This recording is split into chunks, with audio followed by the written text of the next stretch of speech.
तू हकीकत है मैं सिर्फ एहसास हूँ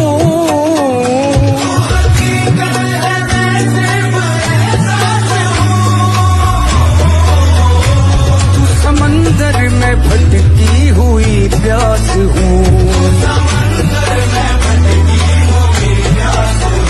मेरा घर खाक पर और तेरी रागोज़र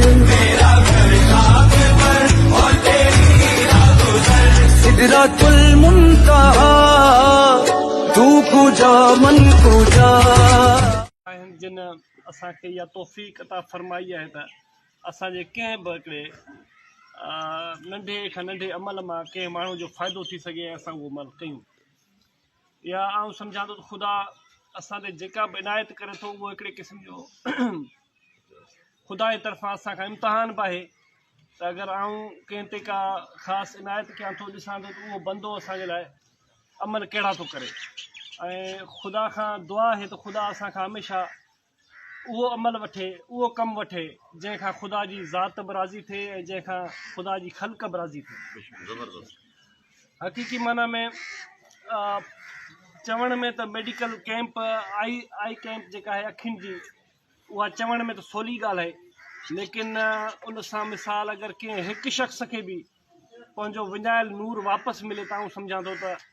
ख़ुदा असां ते महिरबानी थियो उन अमल सां ऐं आउं सम्झां थो त असांजो हीउ अमल जेको आहे मेडिकल कैंप लॻाइण वारो उहो कामयाबु थियो मान वारा महिमान सैयद मोहम्मद शाह साहब हिन प्रोग्राम जो मेज़बान असांजो डॉक्टर मीर रोहल साहब डॉक्टर अब्दुल मजीद साहब असांजो शमन खान साहब डॉक्टर अख्तर लिगोर डॉक्टर हिदायत रियाज़ हुसैन मिस्टर नियाज़ मोहम्मद आज़म या असांजा प्यारा दोस्तो साहब सभिनी खे अस्सलाम वालेकुम तव्हां सभिनी जा कुर्ब जो हिन प्रोग्राम में तव्हां आया आहियो असांजे अंगण खे रौनक बख़्शी अथव इंशाअल्लाह ताला हीउ हिकिड़ो सिलसिलो असां गॾिजी पंहिंजो सलाह असां शुरू कई आहे त जीअं हर साल